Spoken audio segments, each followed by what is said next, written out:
Menganalisa customer need atau kebutuhan customer, lalu menentukan tujuan daripada saluran pemasarannya, kemudian mengidentifikasi major channel alternatif.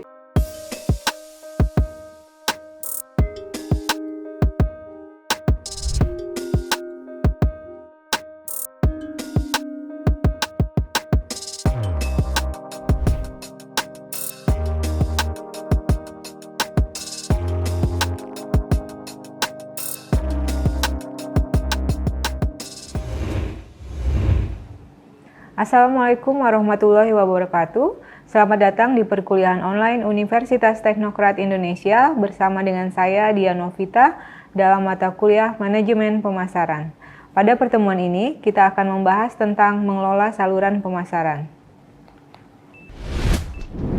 Tujuan pembelajaran kita kali ini tentunya yang pertama adalah mengetahui apa itu saluran pemasaran dan fungsinya, lalu mengetahui jenis-jenis saluran pemasaran dan bagaimana cara perusahaan merancang saluran pemasaran dan apa yang harus dilakukan perusahaan setelah memutuskan saluran pemasaran yang mana yang akan digunakan, lalu mengenal konflik dan juga bagaimana cara perusahaan mengatasi konflik dalam saluran pemasaran.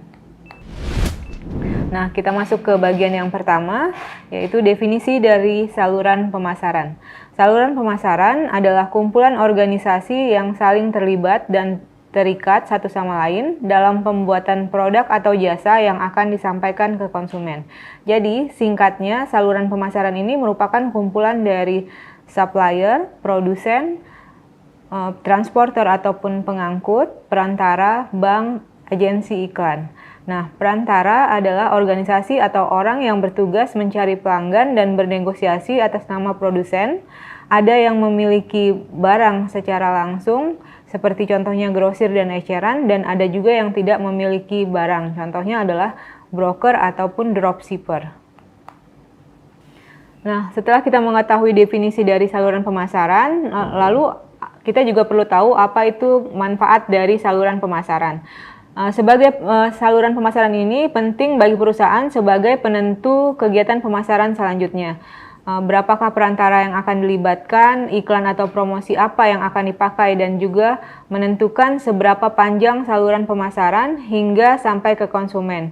Sehingga pada akhirnya ini juga akan mempengaruhi harga produk dan jasa.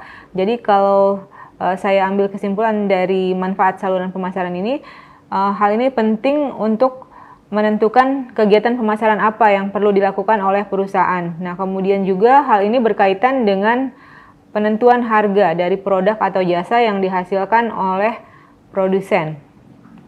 Nah, itu manfaatnya. Lalu kita sekarang melihat peranan perantara. Apa sih peranan dari perantara ya di dalam saluran pemasaran? Mengapa perusahaan perlu menggunakan perantara? Ya, karena tidak semua produsen itu memiliki sumber daya manusia maupun sumber daya keuangan yang kuat. Oleh karena itu, perusahaan memerlukan jasa perantara. Perantara dapat membuat efektif dan efisiennya distribusi produk karena perantara memiliki fungsi informasi, iklan, dan promosi, pemesanan, pembiayaan, sehingga meminimalisir resiko produsen dan kepemilikan pembayaran serta hak milik. Nah, jadi dengan menggunakan perantara ini bisa membantu produsen untuk tidak menghandle semua kegiatan pemasaran sendiri ya, karena kita ketahui bahwa tidak semua perusahaan itu mampu melakukan seluruh kegiatan pemasaran keseluruhannya dengan kekuatan yang dimiliki oleh perusahaan. Mungkin ada yang hanya mampu memproduksinya saja namun tidak mampu untuk melakukan pemasaran, karena kita ketahui bahwa dalam kegiatan pemasaran itu diperlukan juga komunikasi ke konsumen, yaitu iklan, promosi, dan kemudian untuk barang atau jasa tersebut sampai ke tangan konsumen itu memerlukan jasa transporter. Nah, kemudian selain itu dengan menggunakan perantara juga bisa mengantisipasi resiko barang yang tidak terjual atau menumpuk di gudang. Nah, dengan menggunakan perantara maka produsen tidak lagi memikirkan masalah barang yang menumpuk di gudang tadi karena langsung sudah dipindah alihkan kepemilikannya ke perantara ya. Nah, itu adalah beberapa peran dari perantara. Kemudian apa yang harus dilakukan oleh perusahaan sebelum memutuskan jenis saluran yang tepat bagi perusahaan? Nah, untuk memutuskan jenis saluran yang tepat bagi perusahaan, perlu terlebih dahulu menganalisis pelanggan, lalu menganalisis kebutuhannya, serta memahami kategori pembeli dan juga tipe pembeli. Karena kita ketahui bahwa kegiatan pemasaran ini memang orientasinya adalah pada pelanggan ya, kalau pemasaran. Nah, hal itu juga yang membedakan dengan penjualan ya.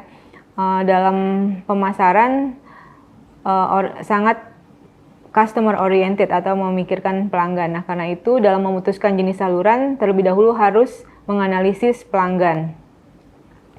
Bagaimana cara menganalisis pelanggan? Yang pertama kita harus tahu dulu apa sih yang diinginkan oleh pelanggan. Nah, berdasarkan riset itu diketahui bahwa sebenarnya yang diharapkan oleh konsumen itu ada 3 hal secara umumnya ya. Yang pertama adalah ability to order produk online dengan cepat ya, kemampuan untuk memesan barang baik secara online maupun offline itu dengan cepat, kemudian kemampuan untuk dapat mengembalikan ataupun dapat komplain apabila barang yang dibeli tersebut tidak sesuai dengan pesanannya. Jadi konsumen juga mengharapkan adanya perwakilan dari produsen itu di sekitarnya atau ada toko terdekat yang bisa dihubungi.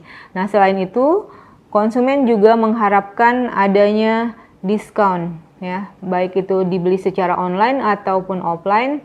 Konsumen senang jika diberikan diskon.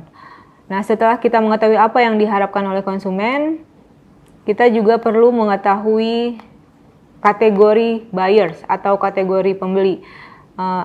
Secara umumnya ada 4 kategori pembeli. Yang pertama habitual shopper, ini adalah pembeli yang melakukan pembelian berdasarkan kebiasaan. Jadi ini pembeli yang membeli barang-barang sehari-hari ya, berdasarkan kebiasaan saja. Jadi sudah membelinya, biasanya sudah punya kebiasaan membeli, misalnya membeli keperluan toiletries di supermarket tertentu dengan harga tertentu, itu sudah biasa, sudah merupakan habitnya ya. Kemudian high value deal seeker, nah ini adalah pembeli yang sangat peduli sekali dengan harga. Jadi sebelum membeli dia akan memutuskan mana harga yang paling murah dibandingkan dengan beberapa produk sejenis yang ada. Lalu ada yang dikenal dengan variety loving shoppers. Ini adalah pembeli yang senang dengan keanekaragaman barang. Jadi untuk barang tertentu dia tidak peduli apakah itu harganya lebih mahal. Yang penting dia memiliki keluaran terbaru dari produk tersebut. Contohnya ketika akan membeli handphone dengan merek tertentu ya. Terkadang orang yang fanatik dengan merek handphone tersebut tidak peduli dengan harganya ya. Kalau memang dia sangat peduli terhadap desain yang terbarunya ya. Jadi yang penting dia mendapatkan produk yang sesuai dengan yang dia inginkan, tapi tidak terlalu memperdulikan harganya. Nah, kemudian tipe yang keempat adalah high involvement shoppers. Nah, kalau yang high involvement shoppers ini adalah shoppers yang peduli terhadap harga, tapi juga peduli terhadap saluran distribusinya. Jadi dia memilih yang harganya termurah, namun distributornya juga melayani dengan baik, dengan cepat. Nah, itulah yang akan dipilih oleh konsumen atau shoppers tipe yang keempat ini. Nah, selain ada kategori shop buyers, kita juga perlu tahu type of shoppers ya, atau tipe pembeli. Ada 3 macam tipe pembeli secara garis besar, yaitu ada service atau quality customers. Ini adalah konsumen yang sangat peduli dengan pelayanan atau kualitas barang. Jadi yang menjadi concern utamanya adalah kualitas dari produk itu sendiri ya. Kemudian ada price atau value customer. Ini adalah customer yang sangat peduli dengan harga. Jadi biasanya mereka akan memilih produk atau jasa dengan harga yang sangat baik menurut mereka. Sedangkan yang ketiga dari type of shoppers ini adalah affinity customer. Affinity customers ini customer yang sangat peduli dengan pelayanan ya, pelayanan yang ramah, pelayanan yang friendly. dari distributor ataupun langsung dari produsen ya. Jadi ini adalah tipe-tipe shoppers. Nah, ketiga hal yang tadi sudah saya sebutkan itu adalah beberapa cara kita untuk memahami konsumen. Jadi kita harus mengetahui tipe shoppers, kemudian tadi ada tipe-tipe dari buyers ya, dan juga ada hal apa saja sih yang diinginkan oleh pembeli sebelum melakukan pembelian. Nah, itu perlu dipahami oleh perusahaan. Yang pertama sebelum melakukan pemilihan dari marketing channel distribution tadi. Marketing channel maksud saya ya. Nah, kemudian panjang atau pendeknya saluran pemasaran ini tergantung dari jumlah perantara yang terlibat dan juga tingkat perantara. Untuk tingkat perantara di dalam saluran pemasaran ini ada dikenal 4 level. Yang pertama adalah 0 level, ini tanpa menggunakan perantara ya, jadi langsung dari produsen ke consumer. Kemudian ada yang dikenal dengan 1 level. 1 level ini dari manufacturer, kemudian ke retailer dan ke consumer. Jadi hanya melibatkan satu retailer atau pengecer. Nah, kemudian di sini ada 2 level. 2 level ini ada 2 perantara yang terlibat, ada wholesaler atau grosir dan ada retailer ya. Kemudian yang 3 level, nah ini keterlibatan perantaranya yang paling banyak di sini ada 3. Selain wholesaler dan retailer, ada juga jobber atau pedagang besar ya. Ini adalah jenis dari marketing channel dilihat dari berapa banyak perantara yang terlibatnya. Nah, ini adalah gambar consumer marketing channel, sedangkan yang ini adalah industrial marketing channel. Namun baik itu di dalam hubungan B2B ataupun B2C, untuk level-level marketing channelnya sama saja ya, hanya yang membedakan adalah yang dilayani ya, apakah yang dilayani langsung ke consumer atau untuk industri yang artinya akan memproduksi barang atau jasa lagi yang akan disalurkan ke konsumen. Oke. Kita lanjut ke yang selanjutnya, yaitu bagaimana cara perusahaan merancang marketing channel system. Nah, ada 4 tahap yang harus dilakukan perusahaan dalam merancang marketing channel system. Yang pertama adalah menganalisa customer need atau kebutuhan customer, lalu menentukan tujuan daripada saluran pemasarannya, kemudian mengidentifikasi major channel alternatif, artinya mengidentifikasi alternatif dari saluran pemasaran yang ada, lalu mengevaluasi major channel alternatif, jadi mengevaluasi dari alternatif-alternatif yang sudah ada tadi. Nah, kita akan bahas satu persatu. Yang pertama, bagaimana cara menganalisa customer need. Untuk menganalisa customer need ini, kita harus tahu juga selain yang tadi ya, selain yang mengetahui jenis-jenis customer atau jenis buyer tadi, kemudian juga apa yang diinginkan oleh buyer, kita juga perlu menetapkan berapa banyak produk yang bisa dibeli oleh customer atau berapa banyak sih produk yang kira-kira diinginkan oleh pasar, dan kemudian kita juga perlu memikirkan berapa lama waiting atau delivery time-nya sampai ke konsumen, jadi sehingga tidak sampai ke konsumen itu terlalu lama. Kemudian ada spatial convenience, ini maksudnya jenis distributor seperti apa yang membuat konsumen merasa nyaman ya. Lalu product variety, nah konsumen itu biasanya menyukai produk yang bervariasi. Lalu kita lihat apakah produk yang kita tawarkan ke pasar itu sudah cukup bervariasi ataukah masih perlu ditambahkan variasi produknya, sehingga konsumen memiliki banyak pilihan. Lalu yang terakhir dan juga tidak kalah penting adalah service backup. Jadi perusahaan juga perlu memikirkan adanya service backup dari perantara yang bekerja sama dengan kita di dalam channel pemasaran kita. Jadi service backup ini terkait dengan apakah perantara kita ini memberikan jasa untuk perakitan misalnya, ataukah penginstalan ya yang terkait dengan produk atau jasa yang kita berikan ya. Nah, ini untuk memahami konsumernya ya. Lalu tahap yang selanjutnya adalah tadi menentukan tujuan ya, menentukan tujuan dari saluran pemasaran kita. Nah, dalam menentukan tujuan saluran pemasaran ini sangat tergantung pada karakteristik produk. Jadi kita lihat dulu produk yang akan kita tawarkan ini berupa produk apa. Kalau produk segar atau produk yang tidak tahan lama, tentunya kita butuh saluran pemasaran yang cepat, yang bisa langsung menyampaikan produk kita tersebut ke konsumen, karena biasanya produk segar ini kan tidak tahan lama ya. Lalu kalau kita memiliki produknya adalah produk bangunan misalnya, atau produk yang berjumlah besar, itu artinya kita butuh perantara atau saluran pemasaran tuh yang dekat dengan konsumen ya, sehingga nanti biaya transporter atau biaya angkutnya tidak mahal.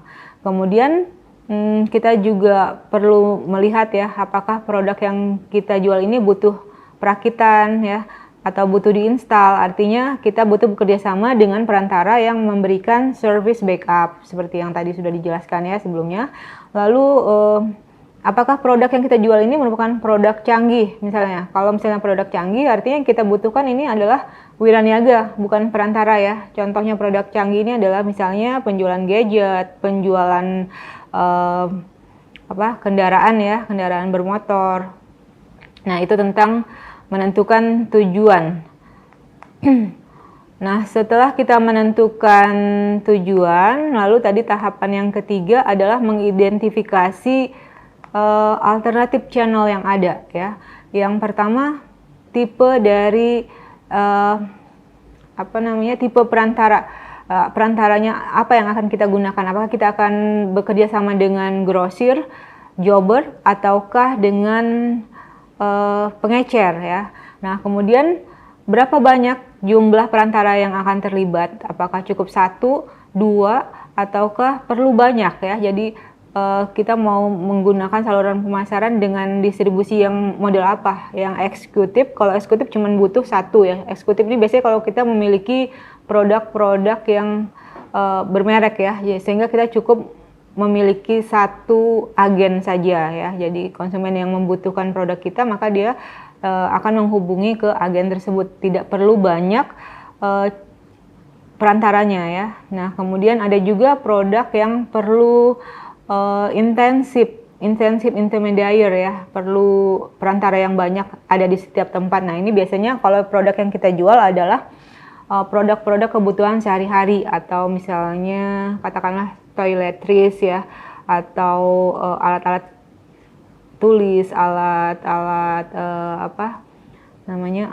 untuk toiletries lah ya, untuk mandi gitu ya. Itu kan seperti odol, sabun ya.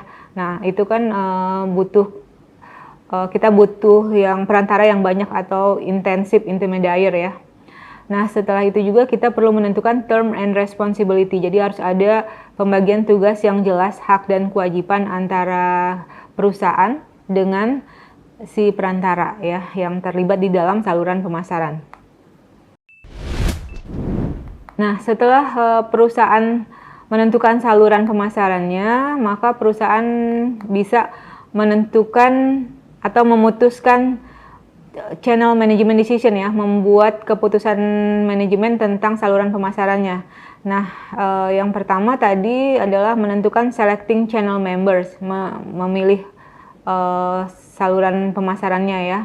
Tadi menggunakan grosir kah, atau menggunakan wholesaler, ataukah mau menggunakan jobber tadi ya, dan berapa banyak yang mau dilibatkan. Nah, lalu setelah itu mentraining channel member, dan setelah mentraining jangan lupa juga untuk memotivasi channel member yang terlibat tersebut ya. Lalu mengevaluasi channel members. Apakah channel member yang terlibat itu sudah cukup ataukah perlu diganti? Misalnya pada tahap awal menggunakan wholesaler, tapi ternyata di tahap yang berikutnya perusahaan membutuhkan juga adanya retailer, maka bisa dievaluasi dan juga dipilih kembali untuk channel membernya. Nah, itu yang terkait dengan channel management decision. Lalu sekarang kita akan membahas tentang saluran pemasaran terintegrasi. Apa sih saluran pemasaran terintegrasi? Nah, ketika kita bicara saluran pemasaran terintegrasi, kita terlebih dahulu harus tahu bagaimana saluran pemasaran yang konvensional ya. Jadi marketing channel konvensional itu antara member di dalam saluran pemasarannya tidak saling terkait. Jadi kerjasamanya langsung terputus ya. Misalnya dari produsen menjual produknya ke grosir ataupun ke wholesaler, ya itu sudah menjadi tanggung jawab masing-masing. Hubungannya antara penjual dan pembeli saja, tidak ada keterkaitan bisnis yang selanjutnya. Namun di dalam saluran pemasaran yang terintegrasi ini antara channel membernya saling berkaitan. Nah, ini bisa terlihat jelas mungkin di dalam hubungan franchise ya, di mana perantara itu membeli produk ataupun jasa itu tidak hanya langsung terputus dari produsen, tapi produsen yang akan menentukan nanti bagaimana untuk harganya, kemudian kapan akan dilakukan diskon misalnya ya, lalu bagaimana cara karyawannya melayani konsumen, dan juga bagaimana interior dari toko ataupun restoran ya yang ada di dalam franchise tersebut. Jadi artinya prosedur bisnisnya pun diatur dari produsen, dan orang yang orang atau perusahaan ataupun organisasi yang sudah membeli franchise tersebut harus mengikuti aturan main daripada si produsen tadi. Jadi hubungannya tidak langsung terlepas begitu saja ya, tidak seperti di dalam marketing channel yang konvensional yang bergerak masing-masing. Tapi kalau terintegrasi ini masih ada kaitannya di dalam channel pemasaran tersebut. Nah, dalam mempelajari marketing channel ini, kita juga perlu mengetahui bahwa di dalam hubungan antara members di dalam channel marketing ini ada kemungkinan terjadinya konflik. Nah, kapan sih bisa dikatakan konflik? Nah, konflik di dalam channel pemasaran ini dapat terjadi apabila salah satu members di dalam saluran pemasaran ini tidak melakukan fungsinya sebagaimana mestinya, sehingga menghambat anggota yang lain dalam mencapai tujuannya. Nah, disitulah bisa terjadi konflik ya. Nah, penyebab daripada konflik di dalam saluran pemasaran ini ada beberapa hal. Yang pertama, goal incompatibility, artinya adanya ketidaksesuaian tujuan, kemudian unclear role and right, tidak jelasnya antara hak dan kewajiban pihak produsen dan juga perantara yang terlibat, ataupun hak dan kewajiban anggota-anggota di dalam saluran pemasaran tersebut. Kemudian differences in perception, adanya perbedaan dalam persepsi.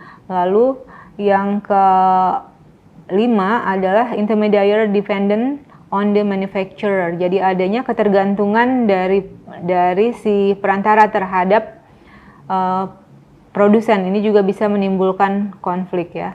Lalu bagaimana sih caranya perusahaan untuk mengatasi konflik ini? Ada beberapa hal yang bisa dilakukan perusahaan untuk menghadapi konflik dalam saluran pemasarannya. Yang pertama adalah dengan cara superordinate goal, yaitu membangkitkan kembali kesadaran masing-masing anggota di dalam saluran pemasarannya, atau menyadarkan kembali tentang tujuan awal dari mereka bergabung dalam saluran pemasaran ini apa gitu, sehingga satu visi dan satu misi kembali. Nah, kemudian kooptasi, yaitu mendapatkan dukungan dari pimpinan organisasi lain dengan menjadikannya dewan penasehat. Jadi melibatkan pimpinan dari perusahaan lain itu diangkat menjadi pimpinan di dalam perusahaan, dalam salah satu members dalam saluran pemasaran ya, sehingga ada keterlibatan di situ. Jadi ada keterkaitannya gitu ya. Misalnya si pengecer mengambil marketing manajernya dari wholesalernya gitu ya, untuk mengatasi atau menengahi permasalahan konflik yang ada. Nah, kemudian exchange employee, bisa juga antara wholesaler dengan produsen, atau antara wholesaler dengan si retailernya gitu ya, melakukan exchange employee, jadi pertukaran tenaga kerja dalam jangka pendek, misalnya hanya dalam periode tertentu sesuai dengan perjanjian saja. Nah, kemudian bisa juga melakukan diplomasi, arbitrasi ya, memaparkan masalah depan arbitrator, kemudian legal recourse dengan mengajukan tuntutan hukum. Nah, kalau yang legal recourse ini tentunya ini merupakan hal yang paling terakhir ya. Kalau tadi cara-cara yang sebelumnya sudah tidak dapat digunakan untuk menyelesaikan konflik, maka legal recourse ini adalah yang terakhir yang bisa dilakukan ya dengan mengajukan tuntutan hukum. Baik, saya sampai kepada bagian terakhir dari materi hari ini. Saya akan menyimpulkan beberapa hal dari yang sudah saya jelaskan tadi. Yang pertama, saluran pemasaran ini dapat membantu produsen agar lebih efektif dan efisien dalam menyampaikan produk atau jasanya kepada konsumen. Dan yang kedua, saluran pemasaran itu penting bagi produsen karena dapat menjadi penentu bagi tindakan marketing selanjutnya, serta juga hal ini akan mempengaruhi penentuan harga. Nah, kemudian produsen perlu mempertimbangkan 4 hal dalam menentukan saluran pemasaran. Yang pertama adalah kebutuhan konsumen, tujuan pemasaran, alternatif saluran yang ada, dan mengevaluasi alternatif tersebut.